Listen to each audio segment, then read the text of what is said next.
Hi, this is Diipa Khosla, and I'm so excited to be talking to you guys.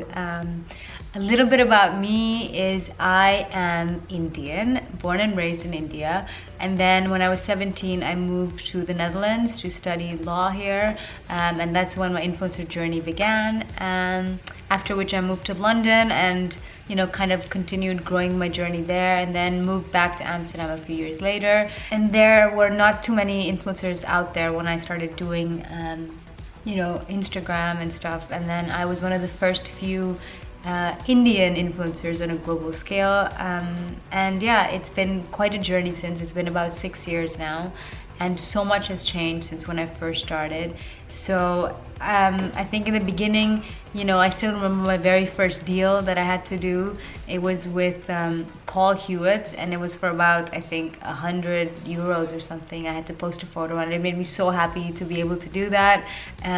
But things have changed a lot in the course of the last 6 years, and I think so much of that has to do with social media changing and constantly innovating along with it. What it takes to be an influencer. I think nowadays every second person pretty much wants to be an influencer, and it is a lot harder than it looks. To be an influencer, you need to be absolutely consistent. You need to be able to create content even if you really don't feel like it. And in the worst of days and the best of days, you are working all the time. That is one big difference, I think, between being an influencer and just doing a normal job, is that you are constantly on, and that's not for everyone. And sometimes you just really need to take a break or detox and do that as well. So that what it takes to be an influencer is also having a thick skin, so not letting the hate comments or the judgments online get to you, because for sure there will be some. So make sure you don't get affected by them. And lastly, I think being an influencer is really about evolving and innovating yourself constantly, because online world is changing all the time. So if you stick to your ways of doing things the same way for many years, you're not going to be able to keep up with the times. So be original, but do still evolve with the times, is what I would say. So my journey of the last 6 years has been such a roller coaster. The first year I had no idea what I was doing. I just kind of started, made an Instagram account and just started doing things without really knowing what I'm doing. And then over the course of that first year, really learning a lot, digging deep, researching, watching a lot of YouTube videos, reading a lot online to learn about this whole world of the fashion industry, the beauty industry, what PR agencies were, how influencer marketing was changing the game, etc. So a lot of learning the first year. And then it was only, I think, in the second or third year when things started slowly picking up. And at that point, it was really about branding yourself online and creating that strategic brand of who you're going to be, and reaching out and networking. So the second and third year of my journey was a lot more about meeting people and networking with the right people, while slowly finding my niche online and my originality online. And then actually straight after that, the fourth, fifth, and sixth year, the last 3 years have just been absolutely incredible, with a lot of big achievements and a lot of innovation and changing at the same time. And it's been such an amazing journey that I'm so grateful for, and continue to be grateful for every single day. And it also has a lot to do with hard work. The harder you work, I do believe you do receive the gifts of that. So don't forget to work hard, but also work smart. Have a plan, have a strategy, be strategic about your 1 year goals, your 5 year goals, and then try to work towards them. I think that also has been really key in my success. And now the next step of my journey is personally to see what is next. After being an influencer for quite a while, you want to do the next big step within your career, within your journey, and whether that's a big project or whether that's having your own business, you at one point want to take that next step. So I am definitely in that moment there now, and I'm very excited for what's to come. So my favorite designers internationally would be Dior. I've really loved Dior for a very long time, since I was a little kid, because their bags had the D on it, and my name is Diipa, so I always liked that because I was a kid. But as I grew up and I learned about the history and the couture and how feminine and empowering the brand is for females, it really has been a constant for me. And I also really love Jacques Mus. He is this exceptional designer that came onto the scene just a few years ago, and has really taken the fashion world by storm with his amazing designs, and they're all very sexy yet classy, and I really like him. And lastly, I love David Khosla. He is a designer from London, and he's Georgian originally, and his designs are so aesthetically pleasing yet very, for a boss woman, and they look very empowering on the body. So really love those three. And when it comes to Indian designers, I think Sabyasachi, of course. My wedding dress was made by Sabya, and he's a friend, and I truly love everything he creates. It's just Indian heritage and Indian culture and tradition on a global scale, and that makes me very proud of anything he does. Apart from Sabya, I also really love Manish Malhotra and like the glamour he adds to his outfits. And honestly, every time he wears outfits, you feel like you are in a Bollywood movie set. So really like that. And I also actually really like Raw Mango, which is a more cult fashion label, and they have the most serene aesthetics and just beautiful clothing and great quality. So yeah, my style tips to you would be less is more. Never try to overdo it with anything, and of course you can add your flavor and your originality to things, but in general, the less you do, the better you're gonna look.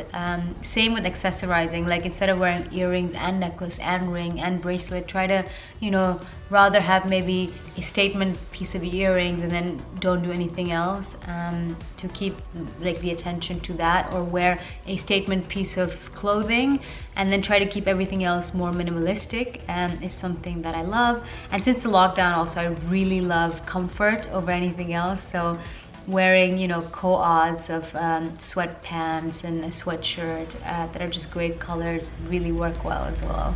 I have a few tips for you budding influencers on how to be a influencer yourself.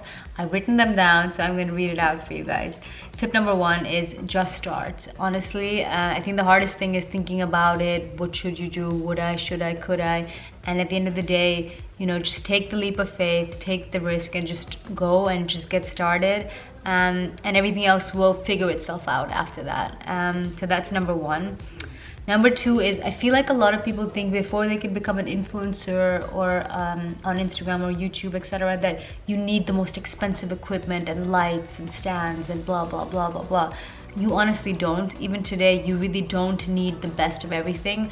The majority of my content is shot on my phone, edited on my phone, and I just use natural window light to shoot things. So you don't really need the most intense gadgets and everything. You can get started with what you already have, and then in the process you can buy things when you start earning. So that is something I feel like is misunderstood by a lot of people. Number 3 is, and this is a big one because especially now there's so many creators out there, is to really try to be unique and find your own niche, or find your own angle, or find your own way of doing things, because your uniqueness is going to make you stand out. If you just do exactly the same thing everyone has done before you, there's no way you're going to stand out, or there's no way that people would find value in following you. So don't just copy someone else. Try to find your own angle and your own niche, and that will definitely define your success.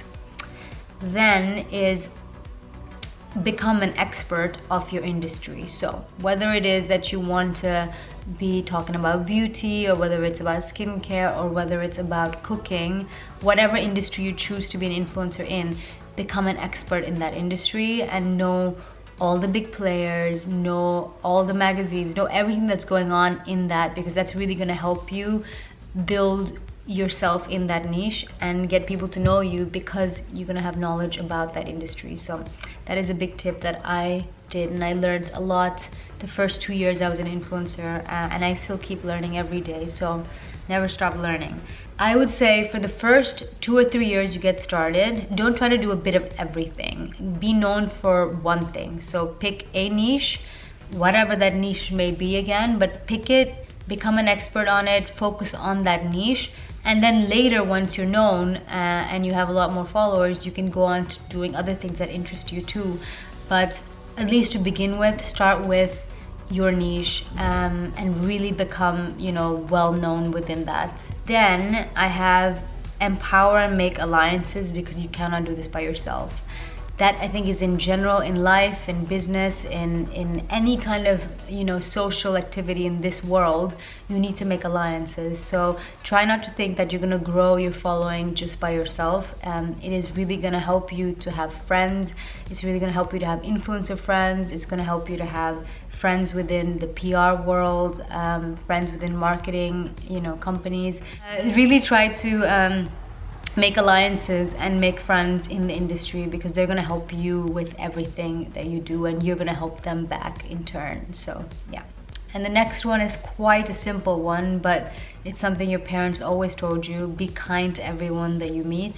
No matter how tired you are, how cranky you are, what a bad day you're having, if you meet someone, just try to be kind to them, because you will never know when you might next meet them, or who they might be, or how they might be useful for you in the future. So try to be kind to every person you meet, and you will see that it comes back in life tenfold. Again, even though being an influencer and being a content creator, yes, does pay quite a lot at one point when you have a lot of followers and a very interactive community, don't focus on that to start off with. Focus truly on your content, focus on your niche, focus on how you're going to be original, and the money and all of that will come later. So that would be a very important advice to notice, is that don't think you're going to get in there for the money. Get in there for the content, get in there for creating something online that's more beautiful and more valuable for people, and the money will automatically follow after that. Have a thick skin against haters and trolls. It's something I already mentioned, but it is something I don't think a lot of people expect while coming online, even though they've heard of cyberbullying and they hear there's a lot of hateful people, but you don't really know until you start experiencing it yourself. And what I would say is going into it expected, so it might happen, and just be thick-skinned about it, because haters and trolls are just hiding behind a screen, writing mean things to people they have no idea about, while you're actually putting yourself out there. So trust in yourself, be confident in yourself, and don't let haters get you down.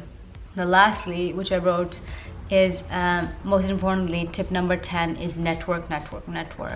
It is about talking and meeting as many people as possible. And if you're not perhaps the most outgoing person, just try to, and if the thought of meeting people makes you uncomfortable, just try to get out of your comfort zone and do it anyway, because to be successful as an influencer, you need to know the right people who are going to be either giving you work or talking about you in magazines, or whatever it is. It is a very much people's game. And so make sure you get out there, go to the events, go to the parties, go to the things, and network with people, because that is going to be a big bonus for you. So that's it. That's the end of my session. Thanks so much for listening. I had so much fun virtually talking to you guys all the way from Amsterdam, and I hope to meet all of you one day. Thank you so much, and enjoy the rest of this event. Bye.